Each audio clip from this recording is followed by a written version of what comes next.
আছে মোটামুটি এভারেজ বাজার। দাম কেমন মনে হচ্ছে? বললাম না এভারেজ, খুব বেশিও না কমও না। রাতে আমি সে কি বলে কমফোর্টেবল ফিল বেশি করি, কারণ ভোরে যে একটা সূর্যের তাপ ওটা খুবই মানে মানুষটা হিট স্ট্রোক করে, দ্যাটস ওয়াই রাতে আসছে। খুব গরু যে বলবো যে বাজারে খুব বেশি আছে তা না, মোটামুটি। এখন বাজার বোঝা যাচ্ছে না। তাদের যে নিরাপত্তা আলহামদুলিল্লাহ খুবই ভালো। রাতে আগ্রহী হচ্ছে বেসিক্যালি রাতের বেলায় প্রচুর গরু আসে ঢাকাতে, যেহেতু দিনের বেলাতে ব্যস্ততার কারণে অনেক ট্রান্সপোর্ট আসতে পারে না, এই কারণে রাতের বেলায় যখন আসে স্বাভাবিকভাবে চিন্তা করছিলাম যে হয়তো দামটা একটু থাকবে, বাট দেখলাম যে না, দিনের বেলার মতোই এখনও পর্যন্ত দামটা এখনও চওড়া, যেহেতু আরও 5-6 দিন বাকি আছে ঈদের, তো ব্যাপারীরা আসলে খুব একটা দাম ছাড়তে চাচ্ছে না।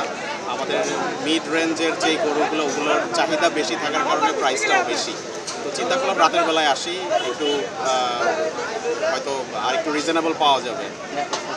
আসলে গত কয়েক বছর যাবতীয় আসলে রেগুলারলি গাবতলীর হাটে আসা হয়, ফ্যামিলি সহই আসি, আর যেহেতু ফ্যামিলি মেম্বার্সরা আসছে ওই দিকটা দেখে শুনে বুঝেই আসছি। আর যারা নিরাপত্তার দায়িত্বে যারা আছেন তাদেরকে আন্তরিকভাবে ধন্যবাদ যে তারা আসলে এটা খুব সুন্দরভাবে অর্গানাইজ করেছেন, সিকিউরিটির ব্যাপারটা অ্যাটলিস্ট, আর সবাই খুব হেল্পফুল।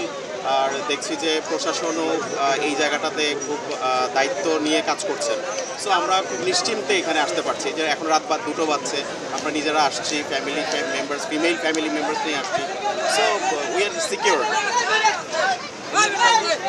কবে নাগাদ কমতে পারে? আমার মনে হয় যেহেতু ফ্রাইডে স্যাটারডে 2টা উইকেন্ড বাকি আছে এখনও, এই কারণেই হয়তো ব্যাপারীরা দাম ধরে রেখেছে। সো থার্সডের পর থেকে হয়তো দামটা একটু নামতে পারে, সোফার এটা গেস করছি। আমি গরু দেখার জন্য কার কার সঙ্গে এসেছে? কার সঙ্গে? ওই মা বাবা আমরা টিভিতে দেখব।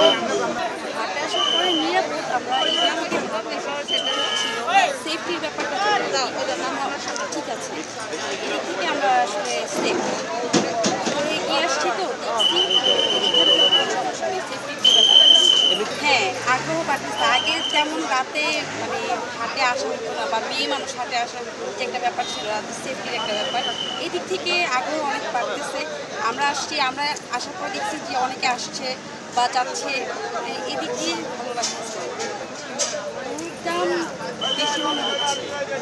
আমরা মূলত গরু কিনতেই আসছি, বাট গরুর দাম বা মানে গরু অনুযায়ী প্রাইসটা বেশি মনে হচ্ছে।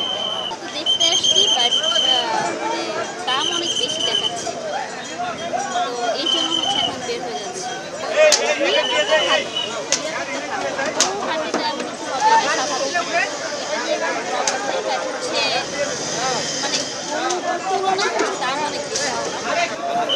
আমি ফার্স্ট আসছি, আমি কখনো আসিনি। আশা বলতে ঈদের 2 দিন আগের থেকে বেঁচে কিনা হইব এই আশা। এখানে কাস্টমার নামে নেই, চাহিদা নেই, তবে ধরে রাখছি 2 দিন আগে হইব। ভাই এখনো ঈদের বেচা কিনি এখনো হচ্ছে না, কারণ শহরের মানুষ নিয়ে রাখবো কোন জায়গায়, এটা চিন্তা ভাবনা করে এই কারণে কোনো কেনাকাটা হচ্ছে না। আমরা মাল এনে খালি সাজা রাখছি, বেচা কিনা কিছুই নাই ভাই। 12 মাস যায় বেশি, তার চেয়ে এখনই কম বেচা কিনা। আরো ছাগল কেনাও কম আছে, ক্রেতারে কম দিতে পারবো। গতবার মনে করেন 1100 টাকা কেজি বেচছি আমরা, এখন একটা খাসি কিনলে 1000 টাকা কেজি পড়বো। ছোটো বড়ই নেন, আর লাইভ ওজন বেশি আমরা 600 টাকা কেজি। না, অনেকে গরুটা খাইতে পছন্দ করে না, কিন্তু খাসিটাই পছন্দ করে বেশি, এই জন্য কোরবানিটা খাসিটাই দেওয়া হয়। গরু পছন্দ খাইতে পারে না, অ্যালার্জি ট্যালার্জি বিভিন্ন কারণে, কিন্তু খাসিটা সবারই প্রিয়, এই জন্য খাসিটা খাই। খাসির বাজার কেমন দেখতেছেন? খাসির বাজার এখন আসছে মাত্র, কিন্তু দেখছি দাম প্রাইস তো অনেক বেশি। এটা যেটা প্রাইস করতেছে সেই প্রাইস অনুযায়ী আরও কম হওয়া উচিত।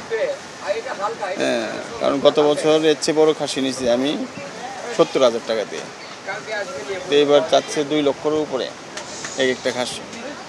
আর আমি সাধারণত বড় খাসি দিয়ে থাকি কোরবানিতে।